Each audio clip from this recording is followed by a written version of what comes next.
Consulta plenária, se podemos incluir na pauta por acordo. Requerimento agora, Kim, é para você.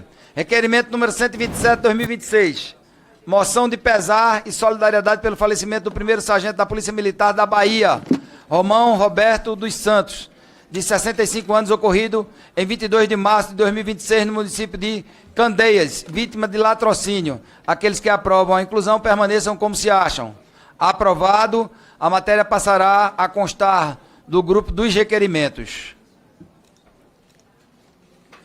Encontra-se sobre a mesa os seguintes requerimentos de inversão de pauta.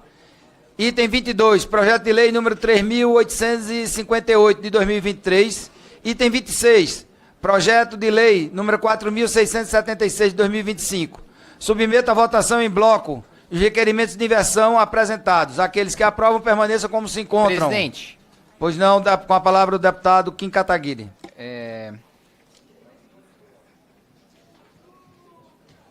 Foram retirados aqueles do acordo com o Coronel Ulisses. Não, perfeito. Então podemos votar em bloco. Deputado, entenda que na comissão quem manda são os senhores. Eu só faço aqui o trabalho só de tentar organizar. Aqueles que aprovam permaneçam como se encontram. Aprovados. Vamos votar. Queria consultar os senhores se a gente pode votar em bloco os requerimentos. Ok, general?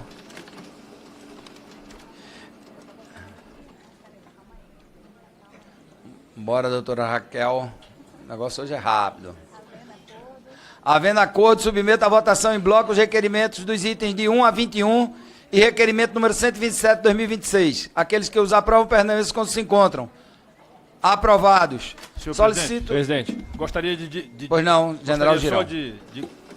Gostaria só de defender aqui e pedir para me subscrever os requerimentos 1, 3, 4, 5, 8, 17 e 20. E o item 7 também, porque é o item de autoria do deputado general Pazuello. E gostaria de fazer os seguintes comentários. Hoje, apesar da festa que a gente está vivenciando aqui, eu cumprimento a todo o pessoal da Justiça, os auxiliares de Justiça também, e a turma do meu Pernambuco também, que eu também sou pernambucano, viu? Eu sou a 10 guiano de Recife, de 1982. Então chore com essa informação aí. Mas eu tenho, apesar de todas as festas que a gente está vivendo aqui assim, hoje é um dia triste para nós, porque o nosso colega deputado Gilvan da Federal, no exercício do parlamento aqui, do seu ato de falar, ele foi considerado como sendo réu no inquérito lá no STF em função de ter se dirigido de forma desrespeitosa ao comandante do Exército. Não estou aqui querendo fazer juízo de valores em relação à situação do comandante do Exército. Estou querendo só dizer o seguinte: nós estamos cada vez mais com a Constituição brasileira virada de cabeça para baixo ou colocada numa gaveta. É um absurdo que o parlamentar esteja tendo a proibição do seu direito de falar. As críticas, elas fazem parte do jogo da democracia, do jogo político e do jogo da democracia. Então, se o comandante de uma força, ele está exercendo a função, aquela função é política. Então, se ele está na política, ele tem que receber elogios e também críticas. Então, eu lamento muito que a Justiça esteja rasgando esse item da Constituição Federal, que é o nosso artigo 53. Gostaria também de dizer que, doutora Ana Veras, nós, infelizmente, a gente tem que admitir isso. Nós estamos perdendo a guerra em duas áreas. A guerra na defesa das mulheres, que precisam ser defendidas, porque aquele ditado que diz que a mulher não se bate nem com a flor, esse ditado está errado. Não se deve nem pensar em bater na mulher, muito menos com a flor ou com qualquer outra coisa.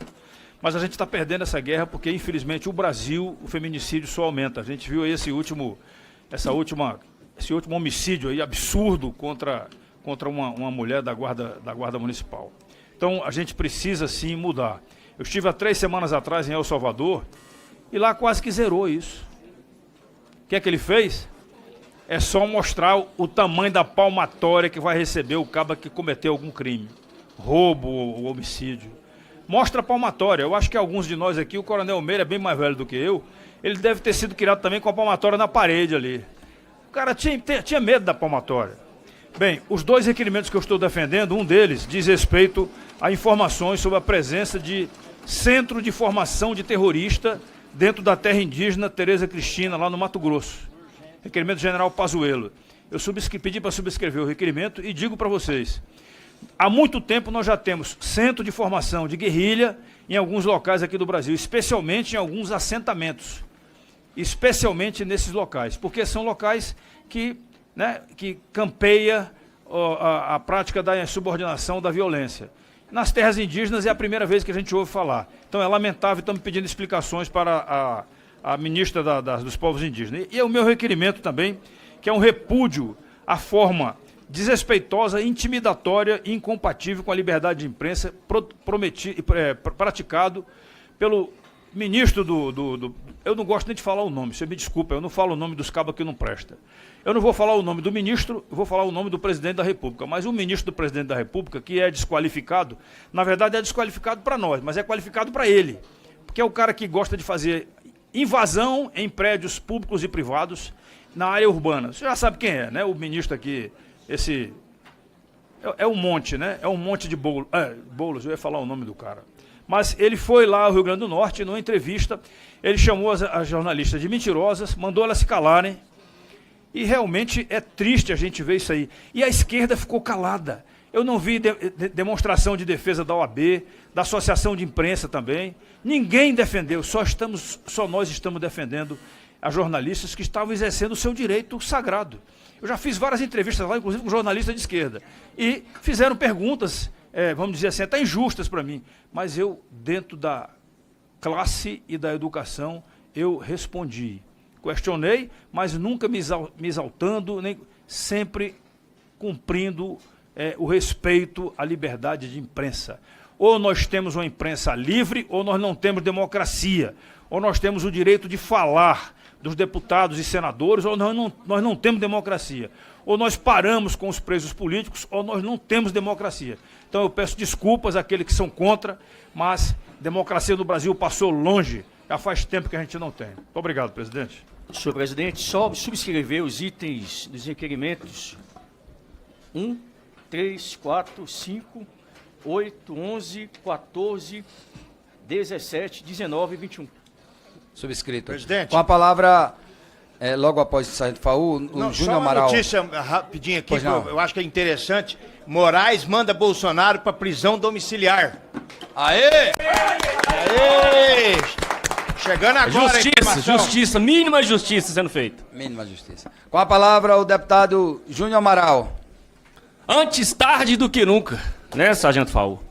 Essa covardia que está acontecendo com o presidente da República já era para ter encerrado há muito tempo. Mas nós temos um Senado acovardado, liderado por um cara que é declaradamente omisso, sem vergonha, que está diretamente envolvido nesse infinito da impunidade da relação entre o Senado e o Supremo Tribunal Federal. Mas agora, enfim, né, até porque Moraes tem que preocupar com tantos outros problemas, e grandes problemas, e esses sim, crimes de verdade, que ele está envolvido. Então tira esse peso ali das suas costas, das suas cobranças, para poder cuidar dos seus BOs, né? Como a gente costuma dizer no meio policial. Presidente, o que eu quero manifestar aqui é sobre o meu requerimento e agradecer aos colegas aí pela sensibilidade na aprovação. O requerimento número 19, que se refere ao assassinato covarde, que hoje o ordenamento jurídico nosso chama de feminicídio, da soldado PM Gisele. O Brasil inteiro acompanhou, estarrecido, né, os desdobramentos desse caso, e uma covardia explícita, uma dissimulação do assassino, né, porque isso é o que está indicando todas as provas e o que a perícia já está também direcionando, que é o tenente-coronel Geraldo Neto. Ele que já tinha sido denunciado por outras policiais por assédio, e essas policiais foram transferidas. Então, a moção que eu apresento aqui é de aplausos para o Cabo Fernandes. Por quê? Para quem não acompanhou, eu vou resumir aqui para entender o contexto dessa situação. Lá, na hora que a guarnição chegou, na cena do crime, minutos após, aliás, na verdade, pelo que eu entendi, até mais de 1 hora depois, porque o tenente-coronel demorou muito para acionar socorro e, por consequência, a polícia. Ele fez de tudo para poder apagar os vestígios do crime, inclusive em si próprio, né, dizendo à guarnição policial que lá estava que não iria para a delegacia naquele momento porque ele tinha que tomar banho. E o Cabo Fernandes, mesmo sabendo como funciona no ambiente militar a perseguição, quando você quer fazer o certo contra alguém que é superior hierárquico, e aqui não quer dizer que é por ser tenente-coronel, não. A qualquer superior hierárquico, muitas vezes, uma postura correta dentro da legalidade causa consequências de perseguição e transferência, sem motivação. Sem um processo disciplinar, nada. É o que acontece, é a realidade nas forças policiais militares, principalmente Brasil afora. É por isso que eu tenho um projeto de lei apresentado nessa comissão, para a gente poder impedir qualquer transferência não motivada, no que se refere à transferência a bem da disciplina, algo que é muito comum lá em Minas Gerais, infelizmente. Lá em Minas, presidente, já aconteceu de oficial ser flagrado dentro de motel com subordinada durante o serviço, ela ser transferida e ele, logo em seguida, ir comandar batalhão de destaque. Então, quando o Cabo Fernandes faz esse posicionamento com firmeza lá no local de crime, tentando impedir que o tenente-coronel se livrasse dos vestígios, isso precisa ser exaltado. Porque isso precisa ser uma referência de conduta a todos os policiais, que se veem pressionados a fazer o contrário. E que bom, né, que tinha a câmera corporal. E aí eu queimo minha língua porque eu achava que só serviria para inibir o combate ao crime. Mas neste caso está impedindo uma injustiça contra o Cabo Fernandes, porque eu sei que se não fosse a câmera ali, se não fosse revelado detalhe por detalhe, esse tenente-coronel, mesmo todo enrolado e até preso, ele iria usar da sua influência para transferir esses policiais. E aí eu destaco o Cabo Fernandes, porque, trazendo aqui um trecho da fala dele, né? É que o senhor sabe da burocracia, né, coronel? Então, quanto mais rápido agilizar, se o senhor puder só colocar uma camiseta, é melhor. E ele refuta, né, irmão? Tem 34 anos de serviço, eu sei o que eu tô falando. Eu vou tomar banho. Na sequência, o senhor não quer colocar uma camiseta e um short rapidinho? Ele insiste. E tinha ali um superior hierárquico com ele, um tenente, que se viu também ali pressionado, fez errado, porque na fala do tenente, muito claro no vídeo, né? O cabo chega a falar pro tenente, tenente, ele vai lavar a mão. E o tenente fala, eu vou fazer o quê, né? Depende do que o perito falar. Eu não vi nada.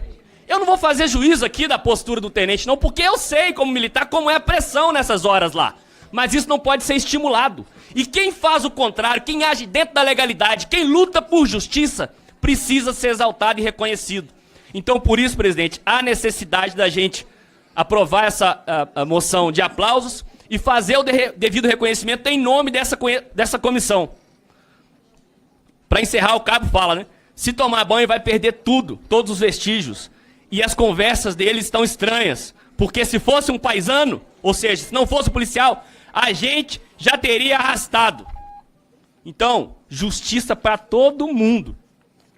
E que esse tipo de conduta do Cabo Fernandes sirva de exemplo para impedir que impunidade aconteça por causa de hierarquia. Hierarquia e disciplina é muito bom quando é usado da maneira correta, em especial com justiça e bom senso de todos. Então, por isso, a moção de aplauso ao Cabo Fernandes e meus parabéns à Polícia Militar de São Paulo por ter um profissional como esse em seus quadros. E, mais uma vez, me solidarizar com a família da vítima, a Cabo Gisele, que foi vítima dessa covardia. Oi? Soldado Gisele, que foi vítima dessa covardia. Que isso não sirva de exemplo, que a gente possa dar o devido exemplo em relação à punição ao tenente-coronel, e não a quem busca fazer o certo, como é o caso do Cabo Fernandes. Antes de próximo orador, Sargento Faú, queria registrar também com muita alegria a presença de Mariana Líria, ex-presidente exatamente da Associação Federal dos Oficiais de Justiça. Com a palavra, o Sargento Faú.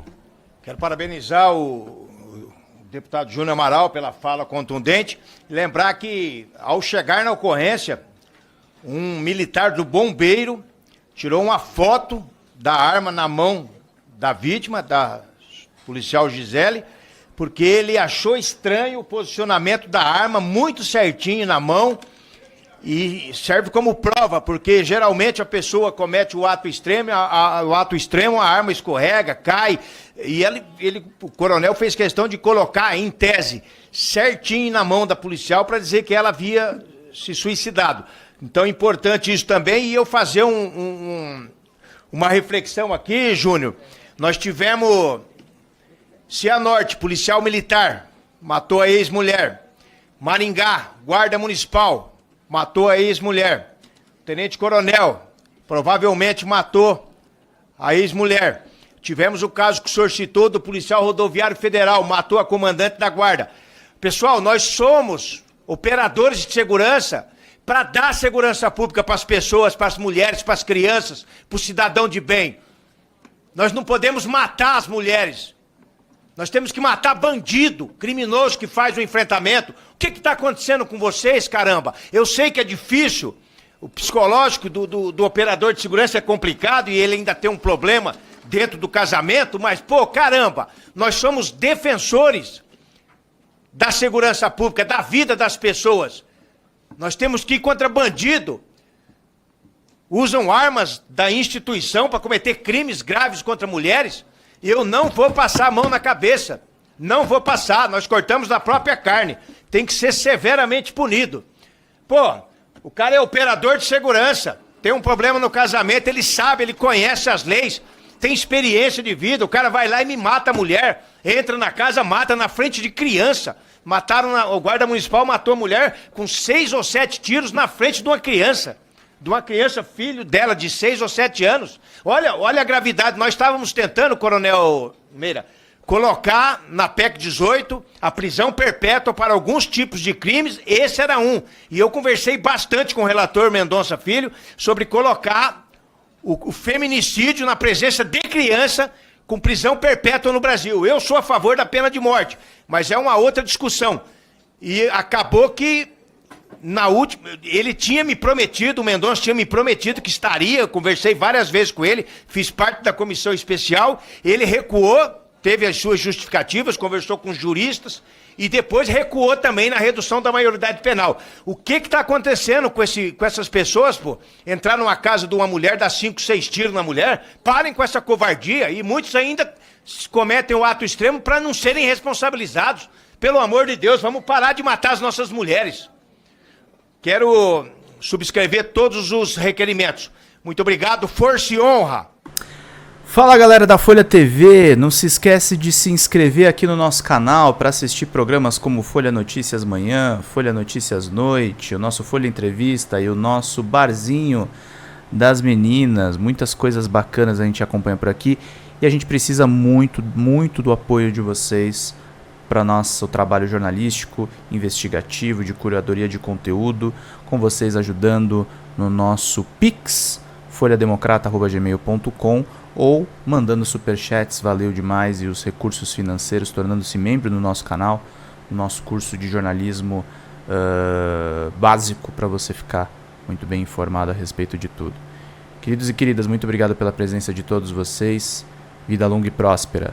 Cuidem-se, cuidem dos seus e não esquece de se inscrever aqui na Folha TV. Até mais!